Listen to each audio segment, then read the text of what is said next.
Bismillahirrahmanirrahim. Assalamualaikum warahmatullahi wabarakatuh. Innal hamdalillah nahmaduhu wa nasta'inuhu wa nastaghfiruh wa na'udzu billahi min shururi anfusina wa min sayyiati a'malina. May yahdihillahu fala mudilla lahu wa may yudlil fala hadiya lahu. Asyhadu an la ilaha illallah wa asyhadu anna Muhammadan abduhu wa rasuluh la nabiyya ba'da amma ba'd. Pertama, marilah kita panjatkan puji syukur atas kehadirat Allah Subhanahu wa taala karena berkat limpahan nikmat, rahmat dan hidayahnya, alhamdulillah kita bisa hadir di majelis pengajian ini di Mushola Baitul Haq yang insya Allah dirahmati oleh Allah Subhanahu wa taala. Amin. Yang kedua, selawat serta salam senantiasa tercurahkan kepada junjungan kita Nabi Allah Nabi Muhammad sallallahu alaihi wasallam. Karena berkat perjuangan beliau dan para sahabat serta pengikutnya, alhamdulillah Islam bisa hadir hingga zaman kita saat ini, dan alhamdulillah kita bisa merasakan indahnya keislaman dan manisnya keimanan. Jamaah majelis taklim Mushola Baitul Haq rahimakumullah, saya mengucapkan syukur alhamdulillah dan terima kasih, dan tentu saya mengucapkan yang kami hormati para ustadz Maskur, Ustadz Arif tadi, sesepuh dan bini sepuh. Alhamdulillah di majelis ini insya Allah kita akan belajar bersama-sama. Saya juga akan belajar nanti sampai jam 9 gitu. Jam 9. Sebelum kita mulai, mari kita berdoa bersama-sama supaya ilmu yang kita timba bersama-sama ini lebih berkah. Moga ikuti doa dari saya. Bismillahirrahmanirrahim. Allahumma inni as'aluka ilman nafi'an wa rizqan thayyiban wa amalan mutaqabbalan. Amin. Baik jamaah majelis taklim rahimakumullah, sebelumnya mungkin saya perkenalkan diri dulu karena baru ini pertama kali mengisi pengajian malam Kamis gitu. Pengajian malam Kamis. Nama saya Azhar, lengkapnya Azhar Nasipulwan, mirip dengan Masjid Al Azhar. Kebetulan dulu waktu nikah akadnya di Masjid Al Azhar tanggal 1 Januari 2017. Nah, alhamdulillah dapat jodoh orang sini. Alhamdulillah saya pernah mondok di Madrasah Mu'allimin Muhammadiyah Jogja. Jadi di Jogja itu akhirnya setelah lulus ketemu dengan alumni Madrasah Mu'allimat. Nah, ini satu pondok tapi beda tempat. Ternyata anaknya penghadiran. Alhamdulillah akhirnya bisa dapat jodoh dan bisa bersilaturahmi di musola ini, dan semoga bisa menjadi berkah bersama-sama. Amin ya rabbal alamin. Sebelum lebih lanjut membahas materi, jadi di Jogja itu saya tinggal di daerah pinggir kota tapi masuk Kabupaten Bantul. Nah, namanya Desa Tirtonirmolo. Di situ ada masjid namanya Al-Mutahhar. Nah, masjidnya juga masjid seperti Al-Azhar misalnya. Di dekat masjid itu ada salah satu ustadz kondang. Ustadznya namanya Ustadz Puji, tapi biasanya kita manggilnya Kang Puji. Jadi setiap ustadz ini ngisi pengajian itu ada yang unik.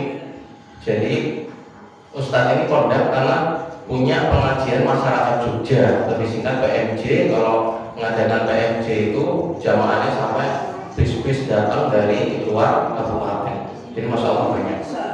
Nah, sebelum memulai pengajian, Kang Puji atau Ustadz Puji ini biasanya itu minta ke jamaah untuk mengikuti apa yang diucapkan. Nah, jadi sama-sama nanti jamaah kompak serempak mengikuti apa yang saya ucapkan. Oke, siap ya? Diikuti ya, kompak dan serempak. Alhamdulillah, saya sehat. Alhamdulillah, saya kuat. Alhamdulillah, saya cukup. Alhamdulillah, saya sabar. Alhamdulillah, saya syukur. Alhamdulillah, saya rajin ibadah. Alhamdulillah, saya bahagia. Alhamdulillah, anak bahagia. Alhamdulillah, orang tua bahagia. Alhamdulillah, saudara bahagia. Alhamdulillah, keluarga bahagia. Alhamdulillah, tetangga saya baik. Alhamdulillah, saya semangat. Alhamdulillah, saya optimis. Alhamdulillah, saya bisa sukses. Nah, ini ternyata dari Ustadz Puji tadi ini rumus sukses. Dibaca tiap pagi bangun tidur. Insya Allah bisa lebih mudah suksesnya. Awalnya saya juga heran, emang rumusnya begitu Ustaz? Iya, ternyata sederhana. Jadi kalau kita membaca kata-kata yang positif kepada diri kita, itu membuat kita menjadi tadi itu terjadi karena perkataan juga doa. Nah, ternyata juga banyak dari jamaahnya Ustadz Puji ini datang dengan berbagai masalah, disuruh praktek ini, itu banyak juga masalahnya yang selesai. Nah, ternyata saya juga pernah baca buku, dalam sebuah buku itu dalam satu hari, jadi manusia itu ngobrol kepada dirinya sendiri. Kalau ibu-ibu atau bapak-bapak, mungkin utamanya ibu-ibu, nonton sinetron kalau malam-malam paling terkenal sinetron apa nih? Ikatan Cinta ya. Nah, kalau nonton sinetron itu biasanya ada adegan artisnya itu ngomong sama dirinya sendiri. Ya ibu-ibu, ya, ada ya.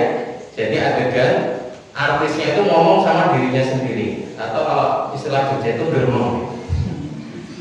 Nah, itu sebenarnya dalam penelitian itu terjadi pada setiap manusia, dan dalam satu hari itu bisa terjadi 60.000 sampai 80.000 kali dalam satu hari, dari pagi bangun tidur sampai tidur lagi.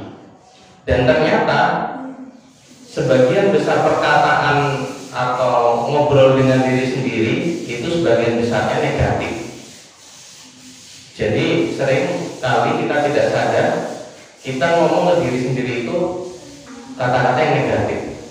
Nggak bisa inilah, nggak bisa itulah, nanti gagal, nanti rugi, nanti sakit. Bahkan kita juga sering tidak sadar ngomong kepada orang lain kata-kata yang negatif. Misalnya kepada anak kita, kok main air nanti sakit. Nah, itu kan sebenarnya memberikan kata-kata yang negatif. Kok hujan-hujan nanti sakit. Ternyata sakit betulan. Seperti itu. Nah, itu juga ada penelitian dari dokter, kalau ketika dibilang begitu ya bisa, kemungkinan besar terjadi. Nah, makanya Bapak Ibu dan adik-adik sekalian, jadi ketika tadi kita berkata positif kepada diri kita sendiri, alhamdulillah saya sehat, saya kuat, insya Allah itu menjadi energi buat diri kita itu tadi. Itu insya Allah terjadi, jadi semangat, betul, jadi bersyukur, jadi bersabar. Karena diri kita sendiri saja, kalau kita kata yang negatif, siapa lagi yang akan memberi hal-hal yang positif? Karena lingkungan juga tidak mesti, tidak mesti seperti itu. Nah, itu salah satu yang bisa dipraktekkan, insya Allah nanti menjalani kehidupan kehidupan ini atau nanti untuk sukses itu bisa lebih mudah. Amin ya rabbal alamin. Baik, jamaah Majelis Ta'lim rahimakumullah, insya Allah pada kesempatan kali ini kita akan belajar dari sebuah hadis. Jadi salah satu hadis saja. Nah, hadis ini saya ambil dari sebuah kitab. Kitabnya namanya Bulughul Maram.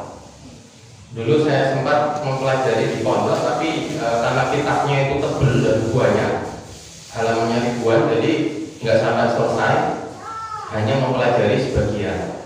Tapi kitab itu kitab yang membahas tentang hukum-hukum dalam Islam atau fikih dalam Islam.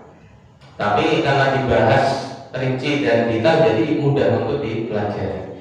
Nah, dalam kitab Bulughul Maram ini dikarang oleh seorang ulama namanya Ibnu Hajar Al-Asqalani. Ibnu Hajar Al-Asqalani. Dalam kitab ini itu terdiri dari beberapa bab dan membahas tadi bahasan tentang fikih atau hukum-hukum dalam Islam seperti toharoh, bagaimana sholat, bagaimana ibadah dan seterusnya. Nah, yang menarik adalah di belakang kitab itu ada kitab lagi. Jadi di dalam kitab ada kitab. Di belakangnya itu ada kitab namanya Kitabul Jami atau kitab yang dikumpulkan. Nah, Kitabul Jami ini ternyata membahas adab atau akhlak. Jadi kitabnya itu membahas fikih, tapi ternyata di belakang ada bahasan tentang adab atau akhlak. Nah, ulama masa kini berpendapat bahwa Ibnu Hajar Al-Asqalani Hafizahullah itu memberikan atau memberitahu bahwa sebelum kita mempelajari sesuatu atau berilmu, itu kita harus mengiringi dengan punya akhlak atau adab yang baik. Makanya orang-orang pintar kalau akhlaknya baik, nah insya Allah itu luar biasa. Tapi kalau orang-orang pintar nggak punya akhlak, ya itu naudzubillah. Seperti contohnya koruptor, kan? Pintar menggondol duit rakyat. Nah, makanya kepintaran atau ilmu itu harus dibarengi dengan adab atau akhlak. Jadi di dalam kitab Jami tadi ada salah satu hadis yang akan kita bahas. Nah, hadis tersebut adalah membahas hak-hak sesama muslim. Jadi antara muslim satu dengan yang lainnya mempunyai hak. Dan di dalam hadis tersebut dijelaskan ada 6. Tetapi hak antar sesama muslim itu tidak terbatas hanya 6 perkara ini. Ini hanya dikumpulkan dalam hadis, disampaikan oleh Rasulullah bahwa 6 perkara ini menjadi perkara yang penting untuk diperhatikan. Nah, bunyi hadisnya sebagai berikut. An Abi Hurairah qala Rasulullah sallallahu alaihi wasallam, hakul muslim 'ala muslim sittun. Qila ma hunna ya Rasulullah? Qala idza laqitahu fasallim alaihi wa idza da'aka fa'jibhu wa idza tansahaka fansahu wa idza atasa fahmidallahu fashammithu wa idza marida fa'udhu wa idza mata fasba'hu. Artinya dari Abu Hurairah radhiyallahu anhu berkata, Rasulullah sallallahu alaihi wasallam bersabda, hak seorang muslim terhadap sesama muslim itu ada 6. Yang pertama adalah jika kamu bertemu dengannya, maka ucapkanlah salam. Yang kedua, jika ia mengundangmu, maka penuhilah undangannya. Yang ketiga, jika ia meminta nasihat kepadamu, maka berilah ia nasihat. Yang keempat, jika ia bersin dan mengucapkan alhamdulillah, maka doakanlah ia dengan mengucapkan yarhamu kaum. Yang kelima, jika ia sakit, maka jenguklah. Dan yang keenam, jika ia meninggal dunia, maka irimilah jenazahnya. Hadis riwayat Muslim. Nah, yang pertama adalah wa idza laqitahu fasallim alaihi. Jika engkau bertemu dengan orang muslim lainnya, maka berilah salam. Salam yang benar bagaimana Bapak Ibu? Assalamualaikum warahmatullahi wabarakatuh. Itu yang komplit. Nah, mungkin kalau lagi buru-buru atau nggak sempat komplit ya assalamualaikum. Nah, sebagai yang menerima salam, maka kita wajib menjawab minimal sama salamnya. Kalau assalamualaikum minimal waalaikumsalam, tapi lebih baik dijawab komplit. Kalau disalami dengan lengkap, lebih baik juga dijawabnya dengan lengkap.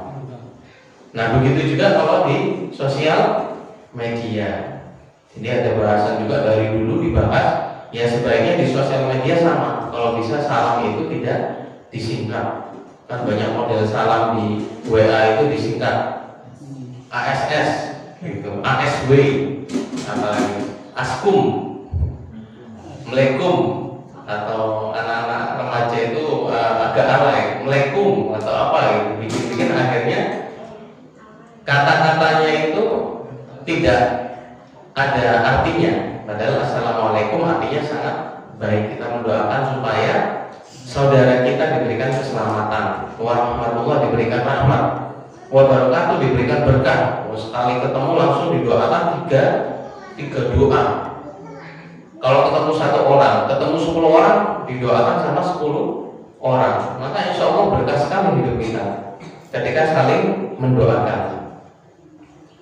Nah, sampai dalam sebuah hadis yang lain, la tadkhulul jannah hatta tu'minu wa la tu'minu hatta tahabbu awala udullukum ala syai'. Kalian tidak akan masuk surga kecuali kalian beriman, dan kalian tidak akan beriman sampai kalian saling mencintai. Awala udullukum ala syai'in idza fa'altumuhu tahabbtum afsyus salam bainakum. Maukah aku tunjukkan kepada kalian tentang suatu perkara, jika kalian melakukannya maka kalian akan saling mencintai, yaitu sebarkanlah salam di antara kalian. Nah, jadi salam ini menjadi pembuka supaya hati kita itu saling cinta, penuh dengan cinta kasih sayang kepada saudara kita, bukan malah saling benci. Jadi mungkin kalau misalnya ada rasa benci atau sedang bermusuhan, nah ini salah satu kiatnya adalah dengan memperbanyak salam. Jadi kita lebih mencintai saudara kita, menyayangi saudara kita dengan mendoakan, memberikan salam tadi. Bahkan tidak akan masuk surga kecuali yang beriman, dan yang beriman itu tidak akan beriman sampai kalian saling mencintai. Memang sesama saudara muslim itu harus saling mencintai, apalagi sesama kerabat, dan kerabat itu saudara muslim. Nah, itu apalagi. Jadi salah satu perkara yang ringan dilakukan tetapi pahalanya atau dampaknya besar itu menjawab salam.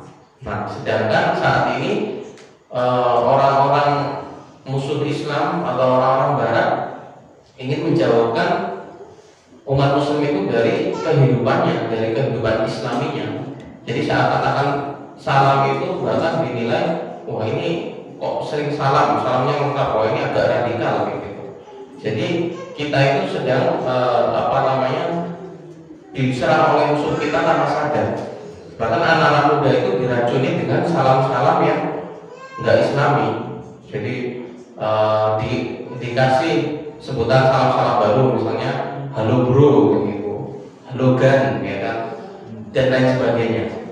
Jadi seakan-akan kita mau salam itu kayak aneh. Apalagi di tempat umum kita menyapa orang terus mau salam itu kayak ragu dalam diri kita itu, kayak nggak bangga. Padahal sebagai seorang muslim memberikan salam itu harus bangga, karena itu ciri khas.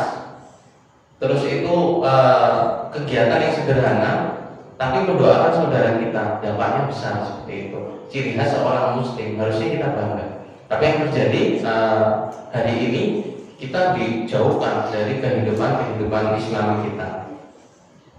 Nah, bahkan dalam kisah Nabi Muhammad di zamannya ada seorang Yahudi yang masuk Islam gara-gara salam.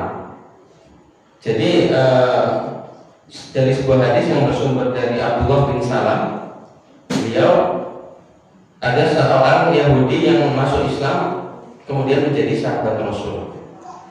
Jadi Abdullah bin Salam tadi berkata bahwasanya Rasulullah Nabi Muhammad SAW sampai di kota Madinah, ya mungkin ini dalam kondisi hijrah sampai di Madinah. Tatkala aku memperhatikan wajah beliau, maka aku tahu bahwasanya wajah beliau bukanlah wajah seorang pendusta. Jadi seorang Yahudi tadi belum menjadi sahabat, belum masuk Islam, melihat beliau datang baru pertama kali ketemu, langsung tahu wah Nabi ini dari wajahnya yang cerah itu terlihat bukan sebagai seorang yang berdusta. Dan saat itu Nabi di depan para sahabat atau para umat muslim, di depan umat muslim menyampaikan salam dan menyampaikan sebuah nasihat. Bunyinya ayuhan nas afsus salam wa atimut ta'am wasilul arham wasallu bil lail wan nasunya tadkhulul jannah bisalam. Artinya, wahai manusia, tebarkanlah salam, berilah makanan, sambunglah silaturahim, dan sholat malamlah tatkala orang-orang sedang tidur, niscaya kalian masuk surga dengan penuh keselamatan. Jadi setelah mendengar itu, tadi orang Yahudi tadi melihat Rasul pertama kali datang ke Madinah dan mendengar nasihatnya, kok orang ini benar, nasihatnya betul, nasihatnya membawa kebaikan. Maka setelah itu si Yahudi ini tadi langsung menemui Rasulullah dan mengucap syahadat, masuk Islam. Dan nasihatnya memang hal-hal yang berbau kebaikan, sebarkanlah salam, berilah makan, sholat malamlah tatkala orang-orang lain pada tidur, maka niscaya kalian akan masuk surga dengan penuh keselamatan. Jadi ini sebenarnya Allah sudah membocorkan tips dan triknya supaya kita bisa masuk surga dengan penuh selamat. Artinya mudah, yaitu tadi tebarkanlah salam, berilah makan pada orang lain, sambunglah silaturahim, dan sholat malam. Itu beberapa amalan yang bisa kita laksanakan dan utamakan. Nah, ada kisah lain di zaman Rasulullah, yaitu sahabat Abdullah bin Umar. Jadi Abdullah bin Umar ini didatangi oleh seorang sahabat namanya At-Tufail bin Ubay bin Ka'ab. Nah, At-Tufail ini yang menceritakan kisahnya hingga diriwayatkan sampai para ulama. Lalu At-Tufail itu pergi menemui Abdullah bin Umar. Nah, terus ketemu dengan Abdullah bin Umar. Lantas Abdullah bin Umar itu ngajak ke pasar. Kira-kira kalau diajak ke pasar, kira-kira apa yang dilakukan di pasar? Kalau kita diajak orang ke pasar, mungkin beli barang ya, atau menjual barang. Nah, setelah itu ikutlah si At-Tufail ini menemani Abdullah bin Umar. Setelah itu jalan sampai di pasar. Ketika sampai di pasar, Abdullah bin Umar itu memberikan salam kepada siapapun yang dia temui. Jadi dari awal mau itu sepuh, mau itu muda, mau itu pedagang jual apapun itu disapa, disalami. Jadi dari pintu pasar itu ketemu orang disalami sampai tengah pasar disalami, sampai akhir pasar disalami, terus pulang. Lantas si At-Tufail ini heran, tanya kepada Abdullah bin Umar, wahai Abdullah bin Umar, kenapa tadi kita ke pasar itu, kenapa Anda tidak membeli sesuatu atau menjual sesuatu? Sebenarnya tujuannya apa datang ke pasar? Nah, Abdullah bin Umar menjelaskan bahwa ke pasar itu dia hanya ingin menyebarkan salam. Jadi sampai segitunya sahabat itu dulu ketika mendapat nasihat dari Rasul itu langsung dipraktekkan, dan dipraktekannya itu luar biasa. Kira-kira sekarang kita berani nggak ke pasar itu cuma nyalami orang, nyalami terus pulang, dikira orang nanti kurang kerjaan. Nah, ini salah satu kelebihan sahabat zaman dulu. Itu betul-betul ketika Rasul mengajari sesuatu itu dipraktekkan. Nah, kita kalau diajarin sesuatu atau mendengar hadis, saya sendiri aja mendengar hadis atau baca Al-Quran tahu terjemahannya, itu praktekin satu aja itu susah, apalagi bisa konsisten. Bahkan dulu Kiai Ahmad Dahlan, pendiri Muhammadiyah, mengajari satu surat Al-Ma'un itu sampai berbulan-bulan. Setelah berbulan-bulan diajarin, muridnya protes. Wahai Kiai, kok saya diajarin cuma surat Al-Ma'un itu saya sampai melotor gitu, muridnya bilang. Artinya terjemahannya, tafsirnya sudah tahu. Nah, terus Kiai Dahlan bertanya, lah kalau sudah tahu udah dipraktekkan belum? Ternyata langsung diem muridnya, pada belum mempraktekkan. Setelah dipraktekkan baru lanjut surat lagi, surat Al-Asr kalau nggak salah. Wal Asri itu dipelajari berbulan-bulan lagi. Seperti itu seterusnya. Nah, begitulah ketika mempelajari ilmu agama seharusnya. Jadi dari kisah tadi kita bisa mengambil hikmah bahwa afsus salam itu oleh sahabat juga dipraktekkan, dan menurut sahabat itu adalah pekerjaan yang sebenarnya sederhana, tetapi Nabi dampaknya besar, menimbulkan kecintaan kepada saudara sama muslim, membuat kita mudah selamat menuju surganya Allah, lebih mudah insya Allah. Itu yang pertama, yaitu afsus salam, menyebarkan salam.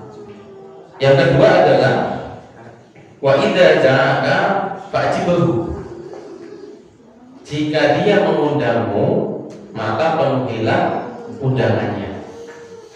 Jadi ketika saudara muslim kita mengundang, maka itu haknya. Jadi supaya kita memenuhi haknya adalah datang, memenuhi undangannya.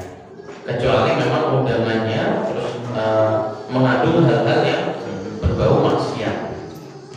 Jadi kalau undangannya berbau hal-hal yang berbau kebaikan, maka sudah seharusnya kita datang. Apalagi para ulama, jumhur ulama atau mayoritas ulama mengatakan bahwa undangan yang wajib didatangi itu adalah undangan walimah. Nah, kecuali mungkin walimah yang memerlukan safar atau perjalanan jauh. Tetapi undangan walimah ini menjadi undangan yang utama, harus didatangi oleh sesama saudara muslim. Sebisa mungkin kita datang ke acara walimah, karena walimah ini acara yang spesial buat saudara sesama saudara kita. Bahkan biasanya itu terjadi satu kali seumur hidup, kecuali yang mau nambah. Nah, mungkin lebih dari satu kali, tapi jarang. Jadi karena spesial tadi, dan di situ juga ada keberkahan, di situ ada acara yang istilahnya suci, terjadi ikatan suci, ikatan yang kuat atau minsakon walila, maka kita diutamakan untuk hadir. Apalagi biasanya di dalam walimah itu ada khutbahnya, ada khutbah walimah, sehingga kita bisa mendengarkan nasihat-nasihat kembali. Walaupun khutbah yang disampaikan itu untuk mempelainya, tapi seringkali itu masih sangat relevan dengan apa yang kita lakukan ketika berkeluarga. Saya juga sering datang ke teman-teman yang walimah itu, ketika Ustaz menyampaikan khutbahnya itu masih banyak yang betul nasihatnya itu betul memang dibutuhkan gitu. Walaupun saya sudah menikah 5 tahun, tapi memang banyak yang harus dipelajari. Nah, itu dalam undangan walimah memang kita diwajibkan untuk hadir. Apalagi undangan walimah ini adalah dari saudara dekat kita, masih ada ikatan darah, masih ada saudara atau kerabat dekat, maka itu lebih wajib lagi untuk hadir. Dan ketika ada undangan, mungkin bukan undangan walimah atau tetangga kita yang mengundang, undangan acara lainnya yang mengandung kebaikan, mungkin ada kumpulan atau misalnya ada rebukan dan lain sebagainya, maka kita diharuskan juga untuk datang. Jadi ada cerita unik, cerita seorang kiai Saya lupa juga ustadz yang menceritakannya ini kiai siapa. Jadi kiai ini terkenal ramah dan baik hati di kampungnya. Nah setelah itu ada pemuda yang di kampungnya itu jahil. Jadi istilahnya preman kampungnya lah, gitu. Karena nggak senang dengan ustadznya, padahal ustadz atau kiainya ini orang yang baik dan ramah. Karena nggak senang mungkin dinasihatin sholat dan sebagainya, dia nggak mau dan nggak senang dengan ustadznya. Dia mau ngerjain ustadznya, Cara ngerjainnya adalah karena tahu ustadznya ini baik hati, apalagi sama tetangganya, ustadznya diundang ke rumahnya. Jadi dia minta tolong sama saudaranya untuk manggil ustadznya. Nah, lantas datanglah saudaranya ke ustadznya, terus bilang ke ustadznya tadi, ustadz jenengan diundang sama ini, dipanggil ke rumahnya. Ada yang mau dibicarakan ke si premannya tadi. Nah karena ustadznya tadi mengerti bahwa saya ketika ada undangan, apalagi membahagiakan atau mengutamakan tetangga, maka ustadznya ini datang ke rumahnya. Terus begitu datang masuk ke rumah, di rumahnya salam sama pemudanya tadi, dipersilakan masuk, terus duduk, sama pemudanya tadi ditinggal. Jadi nggak dilayani, ditinggal. Terus ustadznya ini duduk bingung, nunggu di situ aja sambil senyum-senyum aja, mungkin sambil zikir atau gimana, nunggu aja. Langsung pemudanya lihat dari dalam, ini kapok yang saya kerjain. Jadi dibiarin aja ustadznya kayak gitu. Terus setelah itu sudah lama ditinggal, masih menunggu aja karena mau pamit kan nggak ada tuan rumah. Akhirnya pemudanya keluar terus bilang kalau ustadz mau pulang monggo loh gitu. Jadi dipersilakan untuk pulang, akan diusir dengan halus. Nah ini ustadznya pulang karena sudah lama di rumahnya tadi. Setelah itu besoknya lagi, itu si pemudanya tadi itu jahil lagi, diundang lagi ke rumahnya. Nah si ustadz ini datang lagi, terus masuk rumahnya, duduk senyum-senyum, ditinggal sama si pemudanya tadi. Coba kalau misalnya bapak atau ibu dalam posisi kayak gitu, diundang tetangga, ditinggal, nggak disuguhi apa-apa, jengkel kayak kira-kira. Jengkel gitu. Mungkin ada berita tetangga membakar rumah tetangga. Nah itu terjadi sampai 3 kali. Begitu 3 kali pemudanya heran, kok ustadznya ini nggak marah. Akhirnya pemudanya itu penasaran, keluar terus tanya dan bilang dengan jujur, ustadz saya ngundang jenengan itu niatnya cuma ngerjain jenengan kok biar kapok gitu, tapi kok ustadz nggak marah gitu. Nah ustadznya bilang, saya datang ke sini itu urusannya bukan dengan anda, dengan antum, bukan dengan anda. Urusan saya datang ke sini itu dengan Allah, karena Allah memerintahkan muliakanlah tetanggamu. Nah saya diundang ke sini kan jenengan senang, walaupun saya dikerjain jenengan bahagia. Nah karena bahagia insya Allah saya dapat pahalanya. Jadi ini urusan saya dengan Allah, bukan dengan antum. Yang ngapain saya harus marah kalau saya dijanjikan pahala yang besar dengan memuliakan tetangga oleh Allah. Jadi urusannya bukan dengan antum, dengan Allah tadi.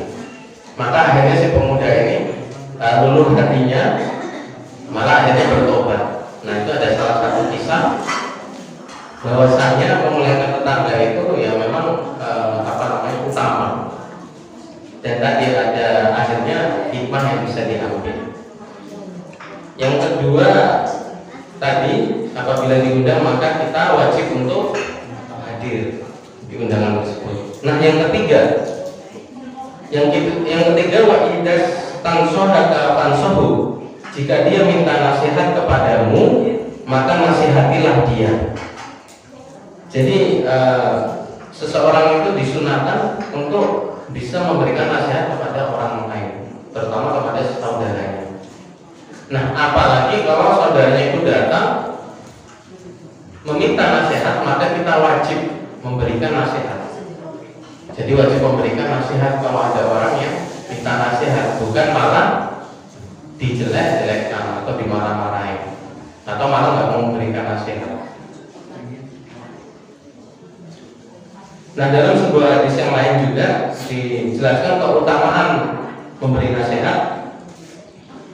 Bahwasanya Jarir bin Abdullah radhiyallahu anhu berkata, "Bayatu Rasulullah sallallahu alaihi wasallam ala iqamis shalah wa ita'iz zakat wa nusi likulli muslim." Saya membayar Nabi Muhammad sallallahu alaihi wasallam berjanji untuk menegakkan sholat, membayar zakat dan memberi nasihat bagi setiap muslim. Bahkan memberi nasihat itu dalam hadis ini dijelaskan setelah menegakkan sholat, membayar zakat, terus memberi nasihat. Di surat Al-Asr pun sama, wa tawassaw bil haqqi wa tawassaw bis sabr.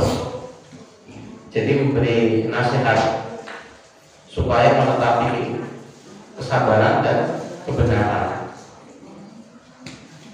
Jadi memberi nasihat ini menjadi penting dan kita sebisa mungkin jangan pelit. Nah, memang agama Islam itu dijelaskan dalam hadis lain juga agama nasihat. Jadi memberi nasihat ini menghidupkan atau mengingatkan atas sesama muslim tentang kebaikan. Jadi kalau ketemu sebisa mungkin ada nasihat di antara sesama, menasihati. Kalau ada saudara kita datang meminta nasihat, berarti biasanya berada dalam masalah. Dan ketika dalam masalah kok tidak kita nasihati, kita tidak motivasi, maka dia masalahnya merasa tambah besar. Apalagi saudara kita masih ada ikatan darah, nah tentu itu sedang membutuhkan bantuan kita. Maka sudah seharusnya saling menasihati ini menjadi kebiasaan seperti itu. Kalau misal pun nggak bisa dinasihati, bisa juga dengan datang ke majelis. Nah, majelis ini kan mengandung nasihat, mengandung ilmu, mengingatkan. Jadi nggak secara langsung. Mungkin orang ada yang nggak bisa menerima nasihat, itu langsung bisa menerima. Banyak juga. Saya juga menemukan orang dikasih nasihat langsung ditolak, mental, nggak mau didengerin, ditinggal pergi. Itu juga ada. Tapi ya memang kewajiban kita tetap memberi nasihat. Ada juga memberi nasihat itu orangnya sekali dikasih nasihatin itu nggak didengerin, tapi 2 kali, 3 kali ternyata lama-lama didengerin. Ada juga yang seperti itu. Jadi nggak prosesnya sekali, 2 kali, bahkan sampai 3 kali itu baru didengerin. Jadi mungkin memberi nasihat bisa diulang-ulang sesuai orang yang tadi. Nah, itu yang ketiga, para jemaah sekalian. Yang keempat adalah wa idza aqasa fahamidallahu fasammithu. Jika dia bersin kemudian mengucapkan alhamdulillah, maka jawablah dengan yarhamu Allah. Nah, ternyata hak sesama muslim itu sebenarnya sederhana. Jadi menyebarkan salam, datang ke undangan, setelah itu memberi nasihat, mendoakan orang bersin, sebenarnya sederhana, tetapi pahalanya luar biasa. Jadi ketika ada saudara kita yang bersin, terus mengucapkan alhamdulillah sebagai wujud syukur karena bisa bersin, maka kita mendoakan dengan yarhamu Allah. Bahkan hadis lain menjelaskan yang tadi bersin mendoakan kembali yahdikumullah wa yuslih balakum. Jadi ada doa lanjutan.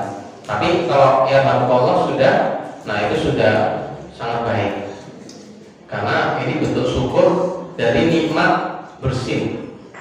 Coba mungkin Bapak Ibu pernah ketika mau bersin nggak jadi bersin. Nah, terus dicari-cari bersihnya, nggak nemu-nemu. Iya caranya bersin itu keluar itu kan nggak tahu kita. Itu kan sengsara ya. Saya pernah mau bersin nggak jadi bersin, itu susah. Akhirnya melihat matahari. Undangan lama gitu nggak keluar jengkel. Jadi bersin itu nggak bisa kita suruh. Coba sekarang suruh bersin, susah.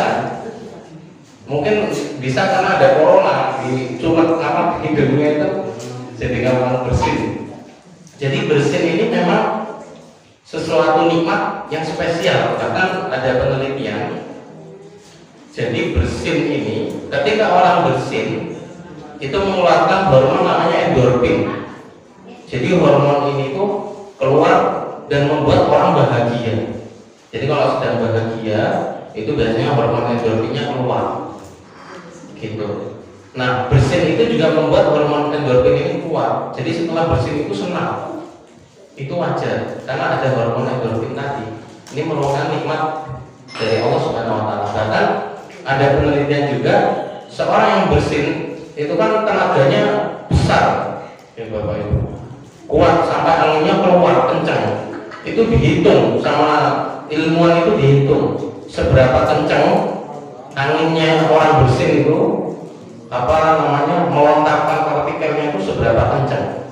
Ternyata ada yang meneliti menemukan 160 km per jam, bahkan sampai ada yang 250 km per jam. Di berita-berita banyak, coba Bapak Ibu buka Google itu banyak. Berapa kencang orang yang bersin? Berarti kan kita bisa bersin itu kecepatan kita melebihi kecepatannya Pajero. Nah, Kijang Nova itu karena cepat sama bersin kita. Padahal cuma ada di hidung. Buatan manusia yang besar aja dengan masalah bersin tadi masih kalah sama ciptaan Allah yang sederhana. Kecepatannya bisa 250 km per jam. Bayangkan kalau kita bersin terus badan kita bisa gerak gara-gara bersinnya itu 200 km per jam. Nggak perlu pakai mobil kita ke Jogja gitu. Tinggal bersin aja udah sampai. Nah, bersin ini memang sederhana tadi, tapi ternyata nikmat yang luar biasa. Bahkan sampai diteliti karena kok bisa ya, tubuh kita itu mekanismenya otomatis. Ketika ada benda asing masuk, itu dari bayi juga ketika masuk dia bersin. Bayangkan dari bayi kita nggak bisa ngambil benda asing sendiri dan nggak bisa ngomong kalau misalnya ada yang masuk. Kalau bayi nggak bisa bersin, itu mungkin banyak bayi yang sakit. Bayi yang baru umur berapa bulan atau baru lahir beberapa hari itu udah bisa bersin. Jadi sederhana ini, itu kalau diteliti luar biasa ternyata. Makanya Nabi memerintahkan untuk mengucap alhamdulillah. Jadi nikmat yang terlihat kecil, tetapi setelah diteliti itu, ini nikmat yang luar biasa. Kalau bersin dihilangkan, manusia nggak bisa bersin, hidung kita itu tersiksa mungkin tiap hari. Nah, seperti itu. Makanya dari nikmat kecil ini kita diperintahkan untuk mengucap alhamdulillah, supaya ketika kita mendapatkan nikmat yang lebih besar, syukur kita semakin banyak, semakin bertambah. Maka saudara kita yang mengucap alhamdulillah, kita doakan, wah ini luar biasa, sesuatu yang sederhana, bersyukur, kita doakan ya alhamdulillah. Seperti itu. Itu yang keempat, Bapak Ibu. Dan yang kelima adalah wa idza marido fa'udhu. Jika dia sakit, maka jenguklah dia. Jadi apabila saudara muslim kita sakit, maka hak saudara muslim tersebut adalah dijenguk. Ketika sakit dijenguk. Nah, Islam itu memerintahkan sampai sedetail ini, hak sesama saudaranya itu diatur. Kalau manusia barat kan mengatur haknya itu pakai HAM, hak asasi manusia, ngarang sendiri. Kayak gitu. Bahkan di dunia barat itu LGBT atau lesbida dan lain sebagainya itu dianggap HAM, jadi boleh. Padahal mereka ngarang sendiri. Nah, ini salah satu hak yang perlu kita penuhi adalah ketika sakit saudara kita maka dijenguk. Dalam sebuah hadis riwayat Muslim yang bunyinya man ada maridun lam yazal fi khurfatil jannati hatta yarji. Barang siapa yang menjenguk orang sakit, maka ia senantiasa berada di jalan menuju surga atau sedang memetik buah surga hingga ia kembali. Masya Allah.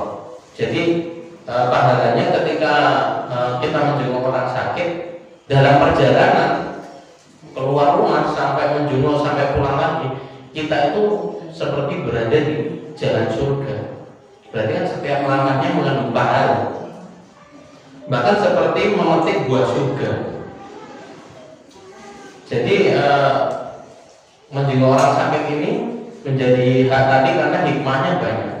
Jadi bisa memotivasi saudara kita yang sedang sakit supaya tadi punya motivasi kuat. Kan sakit itu membuat kita lebih mentalnya itu turun tadi. Jadi banyak hal-hal negatif, perkataan negatif itu muncul dalam diri kita sendiri. Aduh sakit, gimana besok nggak bisa kerja.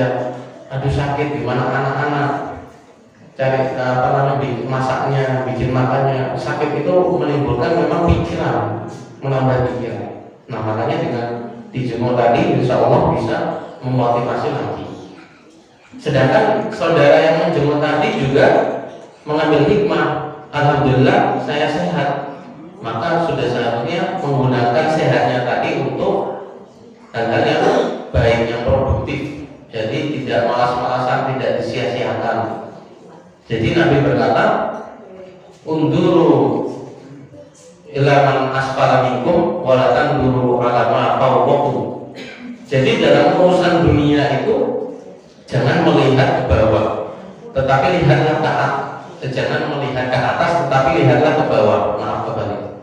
Unduru ilaman asfala minkum, dalam urusan dunia lihatlah man asfala, aspal yang lebih bawah dari kita.